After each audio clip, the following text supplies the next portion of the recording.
Hi hello ಎಲ್ಲರಿಗೂ ನಮಸ್ಕಾರ. ನಾನು ನಿಮ್ಮ ಪ್ರೀತಿಯ Swati Nagaraj. Welcome back to my YouTube channel. ಎಲ್ಲರೂ ಹೇಗಿದ್ದೀರಾ? ಐ ಹೋಪ್ ಎಲ್ಲರೂ ಚೆನ್ನಾಗಿದ್ದೀರಾ ಅಂತ ಅಂದ್ಕೊಂಡು ಇವತ್ತಿನ ವಿಡಿಯೋನ ನಾನು ಸ್ಟಾರ್ಟ್ ಮಾಡ್ತಾ ಇದ್ದೀನಿ. ಇವತ್ತಿನ ವಿಡಿಯೋ ಏನಪ್ಪ ಅಂತಂದರೆ, ನಾವು ಮಂತ್ರಾಲಯಕ್ಕೆ ಅಂತ ಹೊರಟಿದ್ವು. ಅವತ್ತಿನ ದಿನವೇ ಯಜಮಾನ್ರು ಮತ್ತು ತೇಜು ಇಬ್ಬರೂ ಸಹ ಮುಡಿನ ಕಟ್ಕೊಂಡು ಶಬರಿಮಲೆಗೆ ಅಂತ ಹೊರಟಿದ್ರು. ಹಾಗಾಗಿ ಫಸ್ಟು ಅವ್ರನ್ನ ರೆಡಿ ಮಾಡಿ ಅವರೆಲ್ಲ ಶಬರಿಮಲೆಗೆ ಅಂತ ಹೊರಟಾದ್ಮೇಲೆ ನಾವು ಹೋಗೋಣ ಅಂತ ಅಂದ್ಕೊಂಡು ಪ್ಲ್ಯಾನ್ ಮಾಡ್ಕೊಂಡಿದ್ವು. ಹಾಗಾಗಿ ಅವತ್ತಿನ ದಿನ ಬೆಳಿಗ್ಗೆ ಎದ್ದು ಅವ್ರಿಗೆ ಪೂಜೆಗೆಲ್ಲ ಬೇಕಾಗಿರುವಂತಹ ಐಟಮ್ಸ್ನೆಲ್ಲ ರೆಡಿ ಮಾಡಿಕೊಟ್ಟು, ಅವರು ಪೂಜೆಗೆ ಮುಡಿನೆಲ್ಲ ಅಕ್ಕಿನೆಲ್ಲ ಹಾಕ್ಕೊಂಡು ಅವರು ಪೂಜೆನ ಮಾಡಿ ಮುಗಿಸ್ಕೊಂಡು ತಿಂಡಿನೆಲ್ಲ ತಿಂದ್ಕೊಂಡು, ಹಾಗೆ ಮುಡಿಗೆ ಅಕ್ಕಿ ಹಾಕಿರುವಂತಹ ಗಂಟುಗಳನ್ನೆಲ್ಲ ನೀಟಾಗಿ ಅವರು ರೆಡಿ ಮಾಡ್ಕೊಂಡಿರುವಂತಹ ವ್ಯಾನಿಗೆ ಶಿಫ್ಟ್ನ ಮಾಡಿಕೊಂಡು ಅವ್ರನ್ನ ಕಳಿಸ್ಬಿಟ್ಟು ನಾವು ಸಹ ರೆಡಿಯಾಗಿ ನಾವು ಟ್ರೈನಲ್ಲಿ ಅಂತ ಹೊರಟಿದ್ವು. ಫ್ಯಾಮಿಲಿ ಎಲ್ಲ ತುಂಬ ಜನ ಹೊರಟಿದ್ವು, ಒಂದು 4-5 ಜನ ಹೊರಟಿದ್ವು. ಹಾಗಾಗಿ ಟ್ರೈನಲ್ಲಿ ಕೂತ್ಕೊಂಡು ನಾವು ಅಲ್ಲಿಂದ ಹೊರಟು, ಹಾಗೆ ನಾವು ಹೋಗ್ತಿರ್ಬೇಕಾದ್ರೆ ಅಲ್ಲೇ ಅಕ್ಕಪಕ್ಕದಲ್ಲಿ ಜಮೀನು ಇರುತ್ತಲ್ಲ, ಆ ಜಮೀನಲ್ಲಿ ನವಿಲುಗಳೆಲ್ಲ ಹೋಗ್ತಾಯಿದ್ವು. ಹಾಗೆ ನಾವು ನಾವು ಸಂಜೆ 4 ಗಂಟೆ ಟ್ರೈನಿಗೆ ಹತ್ತಿದ್ವು. ನಾವು ಬೆಳಗಿನ ಜಾವ 3 ಗಂಟೆಗೆ ಮಂತ್ರಾಲಯಕ್ಕೆ ತಲುಪಿದ್ದು. ಹಾಗೆ ನೈಟ್ ಟೈಮು ಆ ಕಡೆ ಸೈಡ್ ಇದ್ರಲ್ಲ, ರಾಯಚೂರು ಸೈಡ್ ಜನಗಳೆಲ್ಲ ತುಂಬಾ ಸಾಂಗ್ಸ್ಗಳನ್ನೆಲ್ಲ ಹೇಳ್ಕೊಂಡು ಡ್ಯಾನ್ಸ್ನೆಲ್ಲ ಮಾಡಿಕೊಂಡು, ಹೇಗೋ ಟ್ರೈನಲ್ಲಿ ಹೋಗಿದ್ದೇ ಗೊತ್ತಾಗಿಲ್ಲ, ಅಷ್ಟು ಚೆನ್ನಾಗಿ ಎಂಜಾಯ್ನ ಮಾಡಿಕೊಂಡು ನಾವು ಟ್ರೈನಲ್ಲಿ ಹೋದ್ವು ಮಂತ್ರಾಲಯಕ್ಕೆ. ನಾವು ಬೆಳಗಿನ ಜಾವ 3 ಗಂಟೆಗೆ ಕರೆಕ್ಟಾಗಿ ರೈಲ್ವೆ ಸ್ಟೇಷನ್ಗೆ ಬಂದು ತಲುಪಿದ್ವು ಮಂತ್ರಾಲಯಕ್ಕೆ. ಹಾಗೆ ರೈಲ್ವೆ ಸ್ಟೇಷನಲ್ಲಿ ರೈಲಿಂದ ಇಳಿದ್ಬಿಟ್ಟು ನಾವು ನೆಕ್ಸ್ಟು ಹೊರಗಡೆ ಹೋಗೋಣ ಅಂತ ಹೇಳಿ ಹೋಗ್ತಾ ಇದ್ದೀವಿ. ಹೊರಗಡೆ ಬಂದಮೇಲೆ ನಮಗೆ ಮಂತ್ರಾಲಯದ ಹತ್ರನೇ ಕರ್ಕೊಂಡು ಹೋಗೋದಕ್ಕಿಂತ ತುಂಬಾ ವೆಹಿಕಲ್ಗಳು ರೆಡಿಯಾಗಿ ನಿಂತಿರ್ತವೆ. ಆಟೋಗಳು, ವ್ಯಾನು ಮತ್ತು ಕಾರು, ಓಮಿನಿ ಪ್ರತಿಯೊಂದು ಥರದ ಗಾಡಿಗಳು ಸಹ ನಿಂತಿರ್ತಾರೆ. ನಮಗೆ ಯಾವುದು ಕಂಫರ್ಟಬಲ್ ಅಂತ ಅನಿಸುತ್ತೆ ನಾವು ಅದರಲ್ಲಿ ಹೋದ್ವು. ನಾವೂ ಸಹ ಆಟೋನ ಮಾಡ್ಕೊಂಡು ಹೋದ್ವು. ಒಬ್ಬೊಬ್ಬರಿಗೆ 50 ರೂಪಾಯಿ ಇರುತ್ತೆ. ರೈಲ್ವೆ ಸ್ಟೇಷನಿಂದ ಹಿಡಿದು ಮಂತ್ರಾಲಯಕ್ಕೆ 16 ಕಿಲೋಮೀಟರ್ ಏನೋ ಇದೆ ಅಂತ ಹೇಳಿದ್ರು. ಹಾಗೆ ನಾವು ಆಟೋದಲ್ಲೇ ಹೋಗೋಣ ಅಂತ ಅಂದ್ಕೊಂಡು, ಬೆಳಗಿನ ಜಾವ ಆಗಿದ್ದರಿಂದ ತುಂಬಾ ಚಳಿನೂ ಸಹ ಇತ್ತು.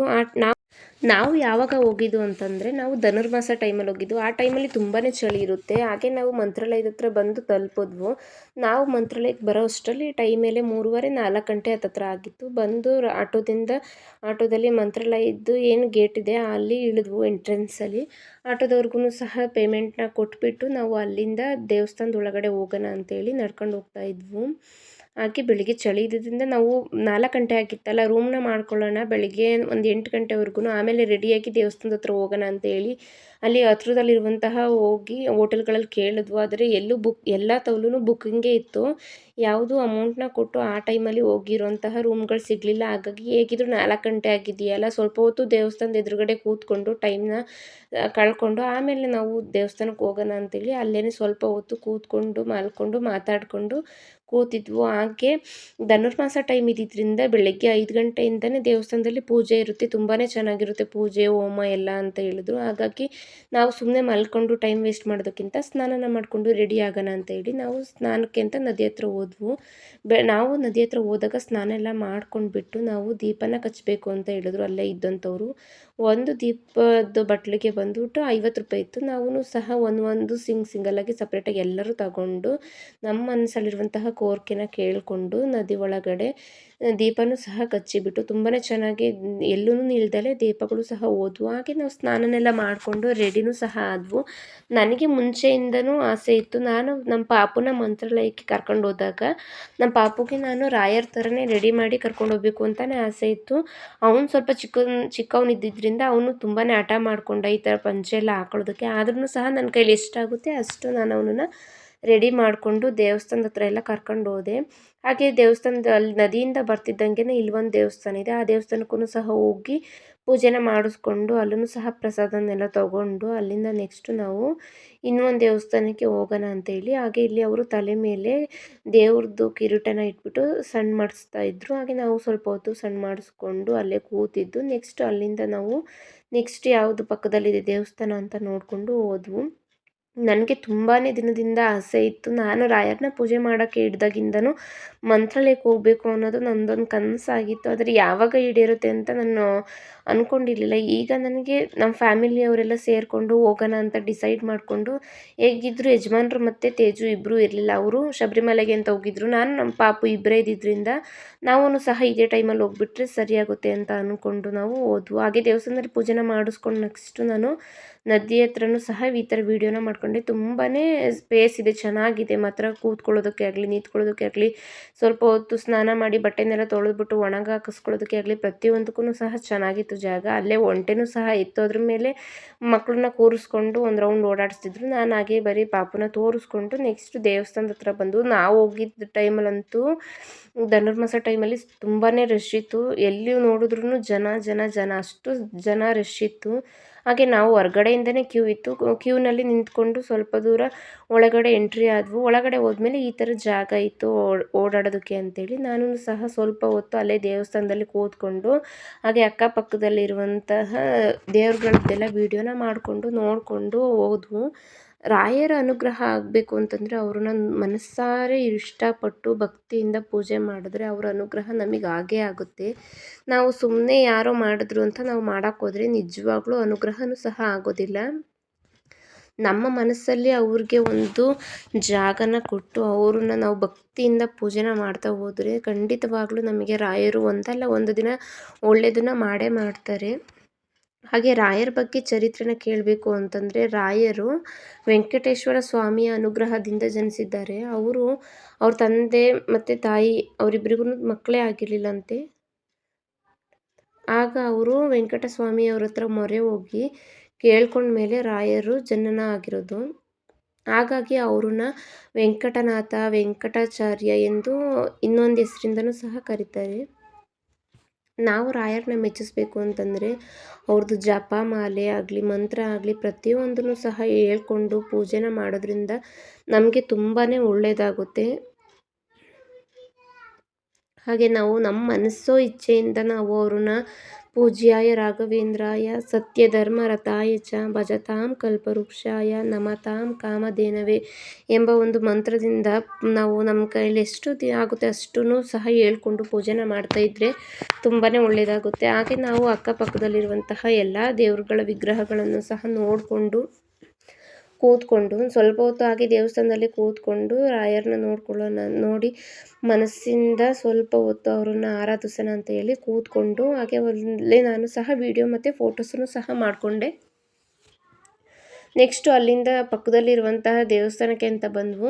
ನಾವು ಹೋಗೋ ಟೈಮಲ್ಲೇ ಅಲ್ಲೇ ಇದ್ದಂತಹ ಮೇನ್ ಅರ್ಚಕರು ಏನಿರ್ತಾರೆ ಅವರೂ ಸಹ ಅದೇ ಟೈಮಿಗೆ ಕರೆಕ್ಟಾಗಿ ಬಂದರು. ಆವಾಗ ನಮ್ಮನ್ನು ಸಹ ಸೈಡಲ್ಲಿ ನಿಲ್ಲಿಸ್ಬಿಟ್ಟು ಸ್ವಲ್ಪ ಹೊತ್ತು ಕೂತಿರಿ, ಅರ್ಚಕರು ಬಂದಿದ್ದಾರೆ, ಅವರು ಪೂಜೆನ ಮಾಡಿ ಮಂಗಳಾರತಿನ ಮಾಡಿ ಹೋದ್ಮೇಲೆ ನಿಮಗೆಲ್ಲ ಮಂಗಳಾರತಿನ ಕೊಡ್ತೀವಿ ಅಂತ ಹೇಳಿದ್ರು. ನಾವು ಸ್ವಲ್ಪ ಹೊತ್ತು ನಿಂತ್ಕೊಂಡು ಅವ್ರ ಹತ್ರ ಪೂಜೆನ ಮಾಡಿಸ್ಕೊಂಡು ಅದೇ ಟೈಮಲ್ಲಿ ಅಲ್ಲೇ ಕಾಮಧೇನು ಸಹ ಬಂತು, ಅದನ್ನು ಸಹ ಸಣ್ಣ ಮಾಡಿಕೊಂಡು ದೇವಸ್ಥಾನದಲ್ಲಿ ಸ್ವಲ್ಪ ಹೊತ್ತು ಹೊರಗಡೆ ಕೂತ್ಕೊಂಡು ನಾವು ಪೂಜೆನೆಲ್ಲ ಮುಗಿಸೋ ಅಷ್ಟೊತ್ತಿಗೆ ಒಂದು 8:30 9 ಗಂಟೆನೂ ಆಗಿತ್ತು.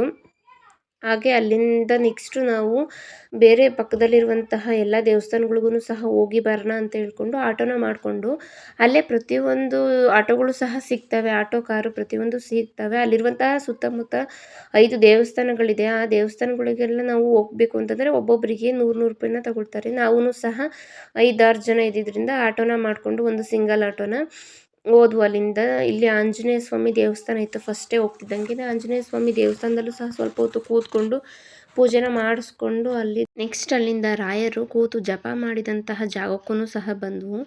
ಇಲ್ಲೂ ಸಹ ಬಂದು ಅಲ್ಲಿದ್ದಂತಹ ರಾಯರ ಪೂಜಾರು, ಅರ್ಚಕರು, ಭಟ್ರು ಆಗಿದ್ದಂತಹ ಅವರು ಪ್ರತಿಯೊಂದು ರಾಯರು ಯಾವ ರೀತಿಯಾಗಿ ಇಲ್ಲಿ ಕೂತಿದ್ರು, ಪೂಜೆಯನ್ನು ಮಾಡಿದ್ರು, ಯಾವ ರೀತಿಯಾಗಿ ಎಷ್ಟು ವರ್ಷ ಇಲ್ಲಿ ಕೂತ್ಕೊಂಡು ಪೂಜೆನ ಮಾಡಿದ್ರು, ಯಾವ ರೀತಿಯಾಗಿ ರಾಯರು ನೆಲೆಸಿದ್ರು, ಪ್ರತಿಯೊಂದು ವಿಷಯದ ಬಗ್ಗೆನೂ ಸಹ ಅಲ್ಲಿ ಬಂದಂತಹ ಭಕ್ತಾದಿಗಳಿಗಳನ್ನೆಲ್ಲ ನಿಲ್ಲಿಸ್ಕೊಂಡು ರಾಯರ ಬಗ್ಗೆ ಚರಿತ್ರೆನೂ ಸಹ ಹೇಳ್ತಾ ಇದ್ರು. ಮತ್ತು ಇಲ್ಲಿ ಅನ್ನದಾನವೂ ಸಹ ಇರುತ್ತೆ. ಅದಕ್ಕೆ ನೀವು ಯಾವ ರೀತಿಯಾಗಿ ರಾಯರಿಗೆ ಸೇವೆಯನ್ನು ಸಲ್ಲಿಸ್ಬೋದು, ಯಾವ ರೀತಿಯಾಗಿ ಕಾಣಿಕೆನ ಅರ್ಪಿಸ್ಬೋದು, ಮತ್ತು ಅಲ್ಲಿ ಪ್ರತಿದಿನವೂ ಸಹ ರಾಯರಿಗೆ ಅಂತ ಅನ್ನದಾನ ಇರುತ್ತಲ್ಲ, ಒಬ್ಬೊಬ್ಬರು ಒಂದು ಸಾವಿರ ಕೊಟ್ಟರೆ ಇಷ್ಟು ದುಡ್ಡನ್ನು ಕೊಟ್ಟರೆ ಇಷ್ಟು ದಿನ ಅವ್ರು ನಿಮ್ಮ ಹೆಸರಲ್ಲಿ ಪೂಜೆನ ಮಾಡಿಸ್ತೀವಿ, ಅರ್ಚನೆ ಮಾಡಿಸ್ತೀವಿ, ಪ್ರತಿಯೊಂದ್ರ ಬಗ್ಗೆನೂ ಸಹ ಅಲ್ಲಿದ್ದಂತಹ ಅರ್ಚಕರುಗಳು ಪ್ರತಿಯೊಂದ್ರ ಬಗ್ಗೆನೂ ಸಹ ಡೀಟೇಲಾಗಿ ನಿಲ್ಲಿಸ್ಕೊಂಡು ರಾಯರ ಬಗ್ಗೆ ಅವ್ರದ್ದು ಚರಿತ್ರೆನೂ ಸಹ ಹೇಳ್ತಾಯಿದ್ರು. ಮತ್ತು ರಾಯರ ಚರಿತ್ರೆನ ಕೇಳೋದ್ರಿಂದ ಆಗುವಂತಹ ಲಾಭ ಏನು, ಯಾವ ರೀತಿಯಾಗಿ ರಾಯರನ್ನ ಪೂಜೆ ಮಾಡಬೇಕು, ಮತ್ತು ಯಾವ ಯಾವ ರೀತಿಯಾಗಿ ರಾಯರನ್ನ ಮನೆಯಲ್ಲಿ ನಾವು ಪೂಜೆನ ನಡೆಸ್ಕೊಂಡು ಹೋಗ್ಬೇಕು, ಪ್ರತಿಯೊಂದ್ರ ಬಗ್ಗೆಯೂ ಸಹ ಅಲ್ಲಿದ್ದಂಥವ್ರು ಪ್ರತಿಯೊಂದ್ರದ್ದು ಡೀಟೇಲ್ಸ್ ಆಗಿ ನಮಗೆ ಹೇಳ್ಕೊಡ್ತಾ ಇದ್ರು. ಹಾಗೆ ಲೇಡೀಸು ಮನೆಯಲ್ಲಿ ರಾಯರನ್ನ ಪೂಜೆ ಮಾಡ್ಬೋದಾ, ಯಾವ ರೀತಿಯಾಗಿ ಪೂಜೆನ ಮಾಡಬೇಕು, ಎಷ್ಟು ದಿನ ಆದಮೇಲೆ ಪೂಜೆನ ಮಾಡಬೇಕು, ಪ್ರತಿಯೊಂದ್ರ ಬಗ್ಗೆಯೂ ಸಹ ಅವರು ಡೀಟೇಲ್ ಆಗಿ ನಮಗೆ ನೀಟಾಗಿ ತಿಳಿಸ್ಕೊಟ್ರು. ನಾನು ಸಹ ನೀಟಾಗಿ ಡೀಟೇಲಾಗಿ ಕೇಳಿಸ್ಕೊಂಡು ಅಲ್ಲಿ ಪೂಜೆನೆಲ್ಲ ಮಾಡಿಸ್ಕೊಂಡು ಮುಗಿಸ್ಕೊಂಡು ಮತ್ತೆ ಆಟೋದ ಹತ್ರ ಬಂದು ಆಟೋಯಿಂದ ಮತ್ತೆ ನೆಕ್ಸ್ಟು ಅಲ್ಲಿಂದ ಬೇರೆ ದೇವಸ್ಥಾನಕ್ಕೂ ಸಹ ಹೋದ್ವು. ರಾಯರು ವಿಶ್ರಾಂತಿ ಮಾಡ್ತಿದ್ದಂಥ ರಾಯರ ಮನೆ ಹತ್ರನೂ ಸಹ ಬಂದು ರಾಯರು ಯಾವ ರೀತಿಯಾಗಿ ನೆಲೆಸಿದ್ರು, ಯಾವ ರೀತಿಯಾಗಿ ವಿಶ್ರಾಂತಿನ ಮಾಡ್ತಿದ್ರು ಅನ್ನೋದ್ರ ಬಗ್ಗೆಯೂ ಸಹ ನಾವು ನೀಟಾಗಿ ಡೀಟೇಲ್ಸ್ನ ತಿಳ್ಕೊಂಡು, ಆದರೆ ನಾವು ಹೋಗಿದ್ದ ಟೈಮಲ್ಲಿ ತುಂಬಾ ರಶ್ ಇದ್ದಿದ್ದರಿಂದ ಸ್ವಲ್ಪ ನಿಧಾನನೇ ಆಗ್ತಾಯಿತ್ತು ದೇವ್ರದ್ದು ದರ್ಶನ ಆಗೋದು. ಹಾಗೆ ರಾಯರು ಇಲ್ಲೇ ಕೂತಿದ್ದು, ರಾಯರು ಅವರು ಜಪನಾಗಲಿ ವ್ರತನಾಗಲಿ ಮಾಡಿಕೊಂಡು ಇಲ್ಲೇ ಅವರು ನೆಲೆಸಿದ್ದು. ವಿಶ್ರಾಂತಿನ ತೆಗೆದುಕೊಳ್ಳೋಕೆ ಅಂತೇಳಿ ಅಪ್ಪಣ್ಣಾಚಾರ್ಯರ ಮನೆಗೆ ಬಂದು ರಾಯರು ನೆಲೆಸಿದ್ದಂತಹ ಜಾಗ ಇದು. ಅಪ್ಪಣ್ಣಾಚಾರ್ಯರ ಮನೆ ಇದು.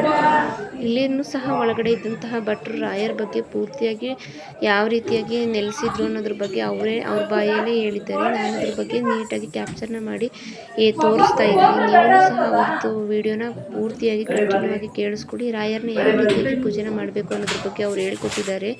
ನೀಟಾಗಿ ಕೇಳಿಸ್ಕೊಂಡು ಅದೇ ರೀತಿಯಾಗಿ ನೀವು ಸಹ ಮನೆಯಲ್ಲಿ ಪೂಜೆನ ಮಾಡ್ಕೊಂಡು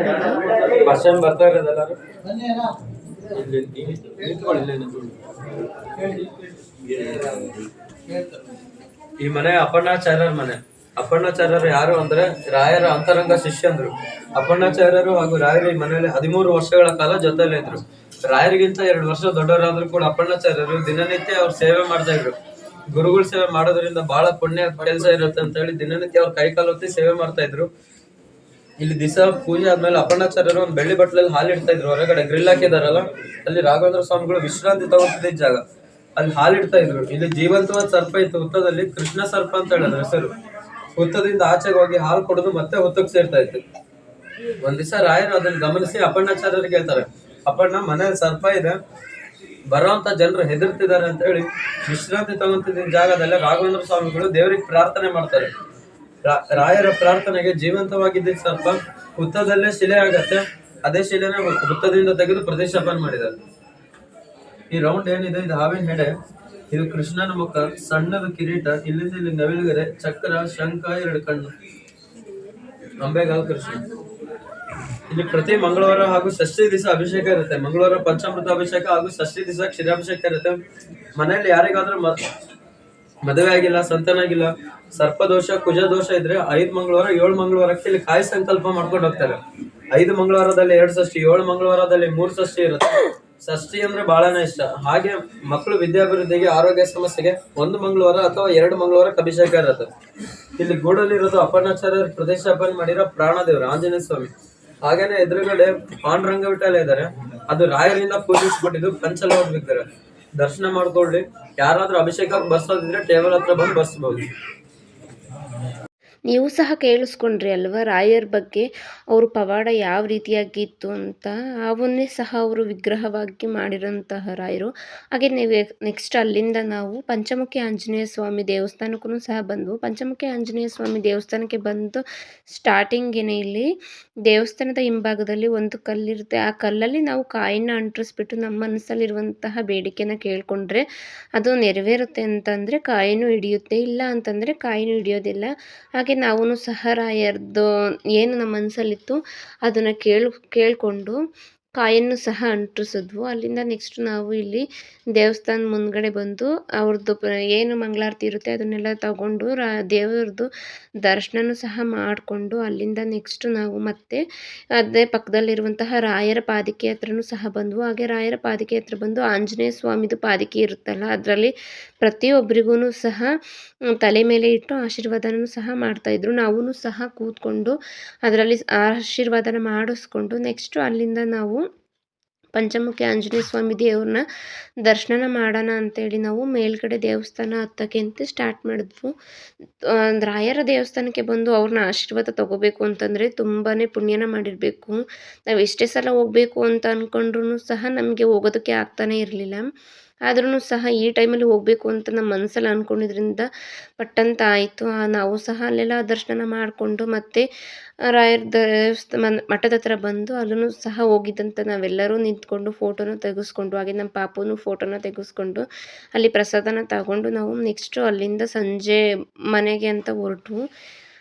ನೈಟು ಸಹ ಅಲ್ಲಿ ಟ್ರೈನ್ಗಳಿರುತ್ತೆ. ನಾವು ಟ್ರೈನಿಂದ ಹೊರಟು ಮತ್ತೆ ಬೆಂಗಳೂರು ಹತ್ರ ಬಂದು ಬೆಂಗಳೂರಿಂದ ನಾವು ಬಸ್ಸಲ್ಲಿ ಅಂತ ಮನೆಗೆ ಅಂತ ಹೊರಟು. ಈ ವಿಡಿಯೋ ಇಷ್ಟ ಆದರೆ ಲೈಕ್ ಮಾಡೋದನ್ನು ಮರಿಬೇಡಿ. ಹಾಗೆ ನನ್ನ ಚಾನಲ್ನ ಸಬ್ಸ್ಕ್ರೈಬ್ ಆಗಿಲ್ಲ ಅಂದರೆ ಸಬ್ಸ್ಕ್ರೈಬ್ ಆಗಿ. Thank you for watching.